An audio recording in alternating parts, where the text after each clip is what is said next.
தங்களுடைய எதிரிகளை பழிவாங்குவதற்கும் அல்லது தனக்கு எதிரானவர்களை தங்கள் அணிக்கு வளைத்துக் கொள்வதற்கும் சாம பேத தான தண்டம் என்று சொல்லக்கூடிய எல்லா விதமான வழிமுறைகளையும் அவர்கள் கடைபிடித்துக் கொண்டிருக்கிறார்கள்.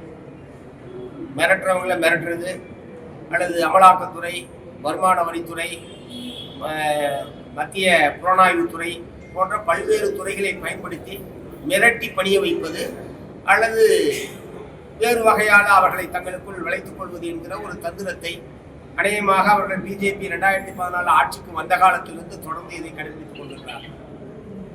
தன்னாட்சி அதிகாரம் பெற்ற தேர்தல் ஆணையத்தையும் தங்களுக்கு சாதகமாக வளைத்துக் கொள்வது என்கிற முறையில் தான் கடந்த பல ஆண்டுகளாக தேர்தல் ஆணையத்தை தவறான முறையில் பயன்படுத்தி பல மாநிலங்களில் அவர்கள் ஜனநாயகம் என்கிற பெயரில் ஒரு மோசடியான தேர்தலை நடத்தி ஆட்சி அதிகாரத்தை கைப்பற்றிக் கொண்டிருக்கிறார்கள். அதற்கான ஏராளமான விவரங்கள் எல்லாம் ஏற்கனவே வந்திருக்கிறது.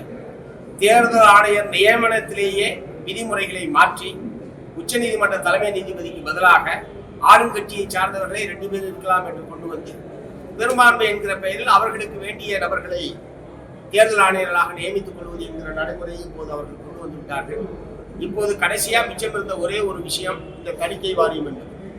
இப்ப தணிக்கை வாரியத்தையும் இத்தகைய தங்களுடைய செயல்பாடுகளுக்கு ஆன ஒரு ஆயுதமாக இப்போது மத்திய அரசாங்கம் பயன்படுத்த துவங்கி இருக்கிறது. அதுதான் நேற்றைய தினம் ஜனநாயகன் படத்திற்கு அந்த தணிக்கை சான்றிதழ் வழங்காமல் இருப்பதும், பராசக்தி படத்திற்கு தணிக்கை சான்றிதழ் வழங்காமல் இழுத்தடித்து நேற்றைய தினம் ஒரு 25க்கும் மேற்பட்ட அந்த படங்களில் இருந்த பல்வேறு வசனங்கள், காட்சிகளை பல்வேறு அமைச்சர்கள் ஏராளமான முறைகேடுகள், மோசடிகள், ஊழலில் சம்மந்தப்பட்டிருக்காங்கிறதா அவ்வப்போது வெளிவந்து கொண்டு தான் இருக்கிறது. இந்த பிஎம் கேர் ஃபண்டுன்னு ஒன்று வசூல் பண்ணார். யாருக்காவது தெரியாது எவ்வளோ வசூலாச்சு, எங்கே இருக்கு அந்த பணம், யார் அது சொல்ல முடியுங்க. இந்த மாதிரி பிரதமரே இவ்வளவு பெரிய மோசடியில் ஈடுபட்டிருக்கிற போது அவருக்கு கீழே இருக்கிற அமைச்சர்கள், அமித்ஷா போன்றவர்கள்லாம் இதெல்லாம் அவங்களுக்கு ஒரு சாதாரணமான விஷயம். உண்மையிலேயே ஆதாரம் இருந்தால் அவங்க வெளியிட்டு சட்டப்படி நடவடிக்கை, அதெல்லாம் வெளியிடணும்னு மிரட்டுறது. உண்மையிலேயே அவங்ககிட்ட ஆதாரம் இருந்தால் உடனே வெளியிட வேண்டியதானே, அதே வெளியிடுவேன்னு மிரட்டாது. எங்கிட்ட இருந்தால் நாங்கள் கட்டாயம் வெளியிடுவோம், எங்கிட்ட இல்லை வேண்டாம் எங்களுக்கு உடனே வெளியிடுவோம்.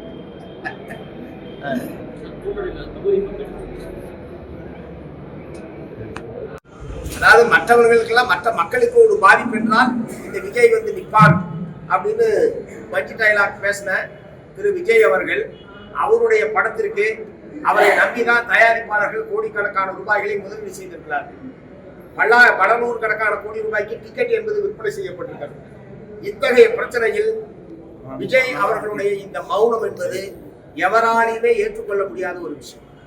தனக்கு ஒரு அநீதி இழைக்கப்படுகிற போது அல்லது தன்னை சார்ந்திருக்கக்கூடிய தயாரிப்பாளர்கள், ரசிகர்களுக்கு ஒரு அநீதி இழைக்கப்படுகிற போது எதிர்த்து குரல் கொடுக்க முடியாதவர் நாளைக்கு மக்களுக்கு ஒரு பாதிப்பு என்றால் இவர் எந்த குரலை கொடுத்து விட போகிறார் என்கிற கேள்வியை நான் எழுப்ப விரும்புகிறேன். அவர் ஒரு சராசரி நடிகராக இருந்தால் பிரச்சனையே இல்லை. எத்தனையோ படத்துக்கு தடை விதிக்கப்பட்டிருக்கிறது, எத்தனையோ படத்துக்கு சான்றிதழ் வழங்குவதற்கு காலதாமதம் என்பது செய்யப்பட்டிருக்கிறது. இப்போது அவர் ஒரு கட்சியுடைய தலைவர் என்கிற முறையில் இந்த பிரச்சனையில் அவர் இப்படி மௌனமாக இருப்பது என்பது ஏற்றுக்கொள்ள முடியாத ஒரு விஷயம். ஒருவேளை அவருக்கே இந்த மத்திய அரசாங்கத்தை பகித்துக் கொள்ளக்கூடாது, ஒன்றிய பிஜேபி அரசாங்கத்தை பகித்துக் கொள்ளக்கூடாது என்கிற நோக்கத்தோடு இப்படி மௌனமாக இருக்கிறாரா என்கிற கேள்வியை நான் எழுப்ப விரும்புகிறேன். எப்படி இருப்பினும் தன்னாட்சி அதிகாரம் பெற்ற தணிக்கை வாரியத்தை இப்படி ஒன்றிய பிஜேபி அரசாங்கம் பயன்படுத்துவது என்பது உண்மையான கண்டனம். தொடர்ந்து காங்கிரஸ் வந்து இப்படி தன்னுடைய அரசியல் சுய நோக்கத்திற்காக பயன்படுத்தக்கூடிய பிஜேபி அரசாங்கத்தை மார்க்சிஸ்ட் கம்யூனிஸ்ட் கட்சியின் சார்பில் உண்மையான கண்டனத்தை நாங்கள் தெரிவிச்சுக்க விரும்புகிறோம்.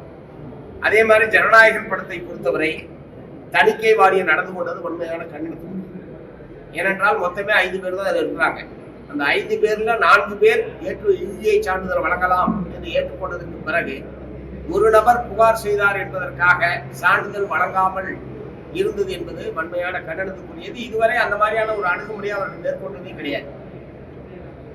இதுதான் முதல் முறை. யாரோ ஒருத்தருக்கு ஒரு மாறுபட்ட கருத்து இருக்கின்றதுனால 4 பேர் சொன்னதை எப்படி மாற்ற முடியும்?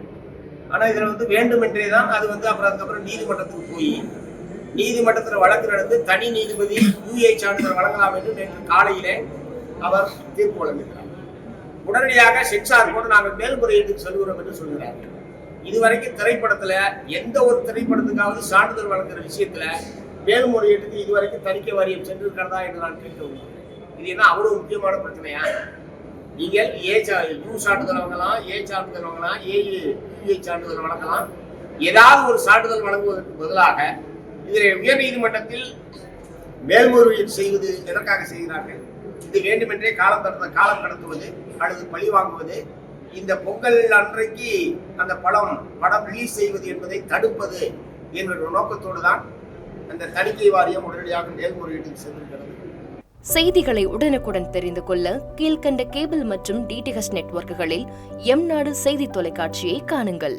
பாதகம் செய்பவரை கண்டால் நாம் பயம் கொள்ளலாகாது பாப்பா. மோதி மிதித்துவிடு பாப்பா, அவர் முகத்தில் உமிழ்ந்துவிடு பாப்பா. அண்மை செய்திகளை உடனுக்குடன் தெரிந்து கொள்ள இணைந்திருங்கள் எம்நாடு தொலைக்காட்சியுடன்.